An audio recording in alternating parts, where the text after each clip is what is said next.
Subscribe कीजिए Shivam solver को और बेल आइकन को दबाएं लेटेस्ट वीडियो सबसे पहले पाने के लिए। नमस्कार दोस्तों, वेलकम टू शिवम सॉल्वर। दोस्तों, आज के इस वीडियो में हम इंडियन नेशनल कांग्रेस से रिलेटेड जितने भी फैक्ट और इम्पोर्टेंट क्वेश्चन बनते हैं उन सभी को यहाँ पे कवर करने वाले हैं।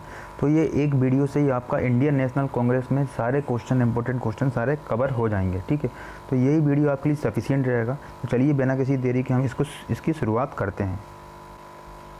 तो भारतीय राष्ट्रीय कांग्रेस को हम देखने के पहले कुछ इसकी इम्पोर्टेंट बातें जान लेते हैं, जैसे ये कब इस्टेब्लिश हुआ था, कब इसकी स्थापना हुई थी, फर्स्ट अध्यक्ष कौन थे। ठीक है, तो सबसे पहले हम बात करते हैं इसकी स्थापना वर्ष की। तो इसकी जो स्थापना वर्ष था 28 दिसंबर 1885 को इसका स्थापना हुआ था, 28 दिसंबर 1885 में। ठीक है, इसके फर्स्ट जो अध्यक्ष थे ए.ओ. ह्यूम थे, फर्स्ट अध्यक्ष ए.ओ. ह्यूम थे। ठीक है, अब बात करते हैं स्थान की। तो इसका जो स्थान था सर्वप्रथम वो बम्बई में आयोजित किया गया था और गोकुलदास तेजपाल संस्कृत विद्यालय, गोकुलदास तेजपाल संस्कृत विद्यालय, इसको भी आप याद रखना। तो किस जगह इसका आयोजन किया गया था। ठीक है, सर्वप्रथम इसका नामकरण किसने किया था? तो सर्वप्रथम इसका नामकरण दादा भाई नौरोजी ने इसका नामकरण किया था, दादा भाई नौरोजी ने। और भारतीय राष्ट्रीय कांग्रेस के निर्माण के टाइम उस समय वायसराय कौन था? तो उस समय जो वायसराय था वो लॉर्ड डफरिन था, उसका वायसराय। ठीक है, नेक्स्ट हम बात करते हैं भारतीय राष्ट्रीय कांग्रेस सबसे ज़्यादा जो अधिवेशन हुआ था वो किस जगह हुआ था? तो सबसे ज़्यादा जो अधिवेशन कलकत्ता में आयोजित किया गया था। सबसे ज़्यादा बार कलकत्ता में आयोजित किया गया था, ध्यान रखिएगा। वो कितनी बार हुआ था? तो ये 10 बार वहाँ पे आयोजित किया गया था। और सबसे अधिक अगर पूछा जाए कि किस महीने में इसका आयोजन किया गया था, तो दिसंबर महीने में इसका आयोजन सबसे अधिक किया गया था। ठीक है, अब हम बात करते हैं कुछ और इसके कथन, जो कि इससे रिलेटेड कौन कौन ने क्या क्या कथन बोले गए थे। ठीक है, तो सबसे पहले हम बात करते हैं इसी में लॉर्ड डफरिन की। तो लॉर्ड डफरिन ने इसको कांग्रेस का निर्माण के टाइम सूक्ष्मदर्शी अल्पसंख्यकों की संख्या, ये किसने कहा था? तो ये कथन कहा था लॉर्ड डफरिन ने। ठीक है, नेक्स्ट हम बात करते हैं करजन। तो करजन ने क्या कहा था? कांग्रेस अपने पतन की ओर लड़खड़ाती हुई जा रही है, कांग्रेस अपने पतन की ओर लड़खड़ाती हुई जा रही है। ये जो कथन था ये करजन ने कहा था, करजन। ठीक है, यहाँ पे लिखा भी हुआ है। नेक्स्ट हम बात करते हैं भीख मांगने वाली संस्था। तो भीख मांगने वाली संस्था वो इसको तिलक ने कहा था। अब हम बात करते हैं नेक्स्ट फिरोज शाह मेहता। तो इन्होंने ये बोला था कांग्रेस की आवाज़ जनता की आवाज़ नहीं है, कांग्रेस की आवाज़ जनता की आवाज़ नहीं है, ये फिरोज शाह मेहता का कथन था।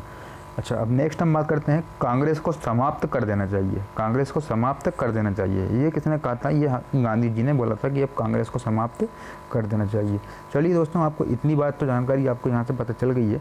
अब हम बात करते हैं कौन कौन से इंपॉर्टेंट अधिवेशन है और उनसे रिलेटेड फैक्ट की और उनसे रिलेटेड क्वेश्चन की। ठीक है, तो सबसे फर्स्ट इसका अधिवेशन हुआ था वो 1885 में हुआ था, सेकंड 1886 में हुआ था, ठीक है, थर्ड 1887 में हुआ था और फोर्थ 1888 में हुआ था।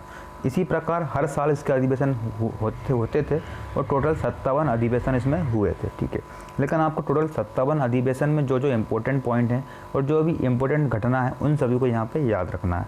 लेकिन जो शुरू के पूरे चारों जो हैं वो इम्पोर्टेंट हैं। ठीक है, इनको आपको क्रम से यहाँ पे याद रखना है। तो आइए हम इसके बारे में और जानकारी हम देखते हैं। तो सबसे फर्स्ट जो 1885 में हुआ था इसको प्रथम अधिवेशन बोलते हैं और इसका स्थान था बम्बई। ठीक है, ये बम्बई में आयोजित किया गया था और उस समय इसके अध्यक्ष थे व्योमेश चंद्र बनर्जी, इसके अध्यक्ष थे व्योमेश चंद्र बनर्जी। और इसकी क्या विशेषताएं थी? तो इसमें टोटल 72 प्रतिनिधि उस समय इसमें शामिल हुए थे, टोटल 72 प्रतिनिधि, 72 रिप्रेजेंटेटिव वहाँ पर शामिल हुए थे।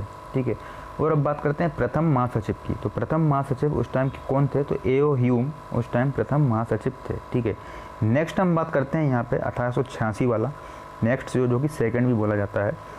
उस समय जो स्थान था वो था कलकत्ता अधिवेशन था और उस समय अध्यक्ष थे दादा भाई नौरोजी। ठीक है, दादा भाई नौरोजी से रिलेटेड 3 आपको याद रखना, उन्होंने 3 बार अध्यक्षता करी थी। तो 1886 में, 1893 में और 1906 में 3 बार अध्यक्षता करी थी। ठीक है, नेक्स्ट हम बात करते हैं 1887।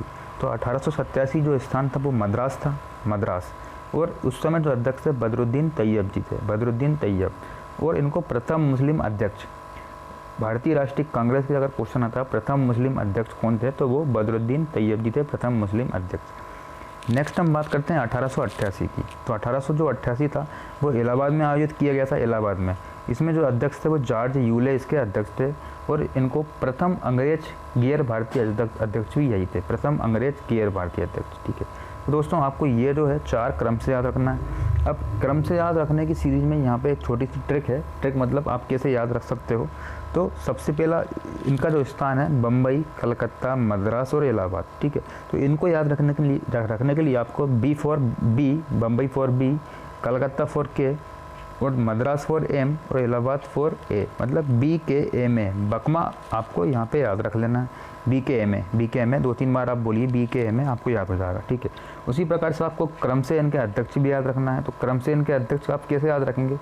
B for Womesh Chunder Bonnerjee B, N for Dadabhai Naoroji N, T for Badruddin Tyabji T और George Yule U, B N T U बंटू, बंटू इधर पे बकमा। ठीक है, तो इसी प्रकार से आपको यहाँ पे ये 4 क्रम से याद हो जाएंगे। अब हम बात करते हैं नेक्स्ट की। तो जो नेक्स्ट हुआ था वो 1896 में हुआ था। ठीक है, 1896 है यहाँ पे, 1896। ठीक है, तो नेक्स्ट 1896 में आयोजित हुआ था, ये कलकत्ता में हुआ था और उस समय अध्यक्षता में रहीमतुल्लाह सयानी ने वहाँ पे अध्यक्षता करी गई थी। और पहली बार वंदे मातरम कब गाया गया था, ये क्वेश्चन आता है इसमें। तो पहली बार वंदे मातरम कब गाया गया था? तो 1896 अधिवेशन में फर्स्ट टाइम वंदे मातरम गाया गया था और रहीमतुल्लाह सयानी वहाँ पे अध्यक्ष थे। नेक्स्ट है 1911। तो 1911 मतलब पहली बार जनगण मन कब गाया गया था? तो जो जनगण मन फर्स्ट टाइम 1911 में गाया गया था, ये भी कलकत्ता अधिवेशन में गाया गया था और बिशन नारायण धर इसमें प्रथम इसके अध्यक्ष थे। ठीक है, तो ये आपको दोनों क्रम से याद रखना है। कैसे आप याद रख भी सकते हो, बहुत ईजी है। पहली बार वंदे मातरम 1896 में और पहली बार जनगण मन। ठीक है, दोनों राष्ट्रगीत और राष्ट्रगान है हमारे 1896 और 1911। ठीक है, अब हम बात करते हैं हम नेक्स्ट। तो इन तीनों को आपको इकट्ठे याद रख लेना है, 1905, 1906 और 1907। अब हम बात करते हैं इनमें क्या क्या फैक्ट हैं और क्या क्या क्वेश्चन इसमें बनते हैं। तो 1905 वाला अधिवेशन है वो बनारस मतलब वाराणसी में आयोजित किया गया था। उस टाइम जो इसके अध्यक्ष थे वो गोपाल कृष्ण गोखले उसमें अध्यक्ष थे। और इससे रिलेटेड एक फैक्ट है, स्वदेशी या बंग भंग आंदोलन का इसमें समर्थन किया गया था। स्वदेशी या बंग भंग आंदोलन का समर्थन इसमें किया गया था। ठीक है, नेक्स्ट हम बात करते हैं 1906। तो 1906 वाला जो अधिवेशन है ये कलकत्ता में आयोजित किया गया था और उस समय भी अध्यक्ष इसके दादा भाई नौरोजी थे। ठीक है, अब क्वेश्चन आता है स्वराज शब्द का फर्स्ट टाइम प्रयोग कब किया गया था? ये स्वराज शब्द का पहली बार प्रयोग कब किया गया था? तो 1906 में सबसे प्रथम इसमें प्रयोग किया गया था स्वराज शब्द का। ठीक है, अब हम बात करते हैं नेक्स्ट की 1907। तो 1907 7 और 7 से सूरत है ना। तो इसमें जो अध्यक्ष थे रास बिहारी बोस उसके अध्यक्ष थे। अब इसमें क्या इंपॉर्टेंट फैक्ट है, तो इसमें कांग्रेस का प्रथम विभाजन हो गया था। जैसा कि आपको पता है कांग्रेस का प्रथम विभाजन, जो भी कांग्रेस 2 अलग अलग गुटों में विभाजित हो गई थी। एक बन गए थे नरम दल और एक बन गए थे गरम दल। तो पूछा भी जाता है गरम दल के नेता शीर्ष नेता कौन कौन थे? तो गरम दल के जो शीर्ष नेता थे वो लाल बाल पाल 3 थे, है ना। लाला लाजपत राय, बाल गंगाधर तिलक और बिपिन चंद्र पाल और एक और थे अरविंद घोष। तो इस टाइप से आपको इनके तीनों चारों नाम आपको याद रखना है। ठीक है, और अगर नरम दल की बात करी जाए तो गोपाल कृष्ण गोखले नरम दल के अध्यक्ष नरम दल के मेंबर थे, है ना। तो आपको यहाँ से इतनी जानकारी आपको यहाँ से मिल जाती है। अब हम बात करते हैं इसके नेक्स्ट आंदोलन के बारे में। तो जो नेक्स्ट आंदोलन था अभी हमने पढ़ा 1907 में गरम दल और नरम दल अलग अलग गुटों में विभाजित हो गए थे। ठीक है, अब बात करते हैं 1916, है ना। तो जो 1916 अधिवेशन हुआ था ये लखनऊ में आयोजित किया गया था। तो और उस समय जो अध्यक्ष थे ये अंबिका चरण मजूमदार इसके अध्यक्ष थे। अब इसमें क्या हुआ था, कांग्रेस लीग का समझौता। कांग्रेस लीग जो नरम दल और गरम दल जो अलग अलग गुटों में विभाजित हो गए थे उन दोनों का समझौता हो गया था और यहीं पे ही स्वराज मेरा जन्मसिद्ध अधिकार है। फर्स्ट टाइम बाल गंगाधर तिलक ने यह जो नारा दिया था, स्वराज मेरा जन्मसिद्ध अधिकार है, ये लखनऊ अधिवेशन 1916 में इसको नारा दिया गया था और कांग्रेस लीग का समझौता भी यहाँ पे किया गया था। अब हम बात करते हैं नेक्स्ट यहाँ पे। तो नेक्स्ट है 1917 कलकत्ता अधिवेशन हुआ था यहाँ पे और इस समय जो अध्यक्ष थे वो श्रीमती एनी बेसेंट यहाँ पे अध्यक्ष थी इनकी। तो इनको प्रथम महिला अध्यक्ष भी बोला जाता है, प्रथम महिला अध्यक्ष एनी बेसेंट। ठीक है, अब हम बात करते हैं 1920 की। तो जो 1920 वाला जो अधिवेशन था वो नागपुर अधिवेशन भी बोला जाता है। इसमें विशेष था कि लाला लाजपत राय और इसमें असहयोग आंदोलन पारित नहीं हुआ था। ठीक है, इसमें ये इम्पोर्टेंट है।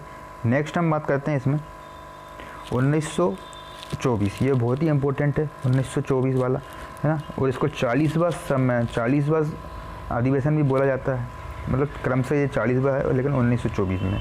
तो इसमें इम्पोर्टेंट चीज़ ये थी कि आपको ये याद रखना कि बेलगाम जो कि कर्नाटक में स्थित है, और इस समय जो अध्यक्ष थे, इसकी अध्यक्षता गांधी जी ने करी थी। और एक बार मात्र पूरे कांग्रेस के जो सत्र के जो अधिवेशन हुए थे, उसमें केवल गांधी जी ने एक बार अध्यक्षता करी थी बेलगाम कर्नाटक अधिवेशन में 1924। ठीक है, तो ये आपको याद रखना मोस्ट इम्पोर्टेंट है।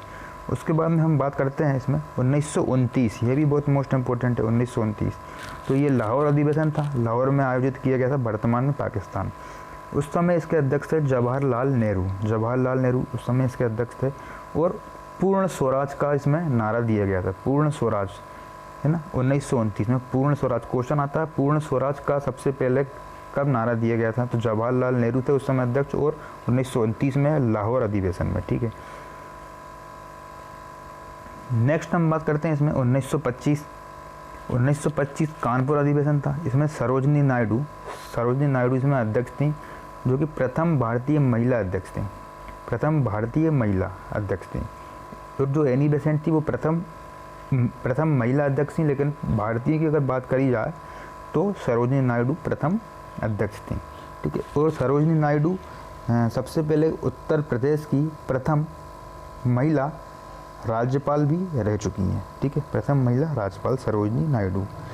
अब हम बात करते हैं इसमें नेक्स्ट, तो आपको ये 1924, 1929 और 1925 ये आपको तीनों इम्पोर्टेंट हैं, आपको तीनों यहाँ पे इनको क्रम से देख लेना है। ठीक है, अब हम बात करते हैं नेक्स्ट की 1931। तो 1931 में हुआ था, ये कराची में आयोजित किया गया था, और वल्लभ भाई पटेल वहाँ पे अध्यक्ष थे। ठीक है, तो इसमें क्या बताया था, मौलिक अधिकार प्रस्ताव पारित, मौलिक अधिकार जो थे वो प्रस्ताव पारित यहाँ पे किया गया था।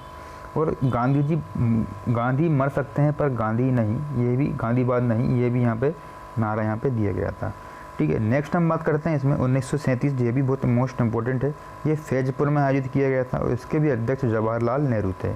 तो ये क्वेश्चन आता है, प्रथम बार गाँव में आयोजित कौन सा ऐसा अधिवेशन था जो गाँव में आयोजित किया गया था, तो फैजपुर 1937 में जवाहरलाल नेहरू वहाँ पे अध्यक्ष थे। ठीक है, अब हम बात करते हैं नेक्स्ट की 1938 और 1939। ठीक है, हरिपुरा और त्रिपुरा, 1938 हरिपुरा और 1939 त्रिपुरा जो है वो मध्य प्रदेश में स्थित है। इस समय जो अध्यक्ष थे सुभाष चंद्र बोस इसके अध्यक्ष थे, और राष्ट्रीय नियोजन समिति इसका गठन यहाँ पे किया गया था। और सुभाष चंद्र बोस ने अध्यक्षता का इस्तीफा देने के बाद राजेंद्र प्रसाद को यहाँ पे अध्यक्ष बनाया गया था। ठीक है, इतना आपको यहाँ पे ध्यान रखना है। नेक्स्ट हम बात करते हैं 1940 की, 1940 से 1945। 1940 से 1945 जो अध्यक्ष थे वो अबुल कलाम आज़ाद थे, अब इनसे रिलेटेड दो फैक्ट हैं कि सबसे लंबे समय तक, मतलब 6 साल तक ये अध्यक्ष रहे, सबसे लंबे समय तक अध्यक्ष अबुल कलाम आज़ाद थे। और एक और क्वेश्चन बनता है यहाँ से, सबसे युवा अध्यक्ष भी यही थे, अबुल कलाम आज़ाद। ठीक है, अब हम बात करते हैं नेक्स्ट की इसमें 1946 से 1947। ठीक है, 1946 से 1947 ये जो है मेरठ में आयोजित किया गया था। तो उस समय JB कृपलानी इसमें अध्यक्ष थे। और स्वतंत्रता के समय क्वेश्चन आता है, स्वतंत्रता के समय कौन सा अधिवेशन किया गया था, तो उस समय अध्यक्ष कौन थे, तो JB कृपलानी स्वतंत्रता के समय अध्यक्ष थे। अब बात करते हैं नेक्स्ट 1948-55 अधिवेशन। ठीक है, तो ये जयपुर में आयोजित किया गया था, और इसके जो अध्यक्ष थे वो पट्टाभी सीतारामैया अध्यक्ष थे। अब पूछा जाता है ये भी स्वतंत्रता के समय, मतलब यहाँ पर स्वतंत्रता के बाद इसमें। ठीक है, 1946 से 1947 में ये हुआ था स्वतंत्रता के समय। और जैसा कि आपको पता है 15 अगस्त 1947 को हमारा देश आज़ाद हो गया था, तो उस समय भी जो अध्यक्ष थे पट्टाभी सीतारामैया इसमें अध्यक्ष थे। तो देखा जैसे कि आपने दोस्तों देखा, यहाँ पे आपके पूरे जितने भी क्वेश्चन हैं वो सब यहाँ पे कवर हो जाते हैं। इनसे रिलेटेड जितने भी आपके फैक्ट हैं आप वीडियो को एक बार 2 बार देख लीजिएगा, ताकि आपको अच्छे से यहाँ पे याद हो जाए। ठीक है, और thank you for watching this video. आगे हम मिलते हैं नेक्स्ट वीडियो में।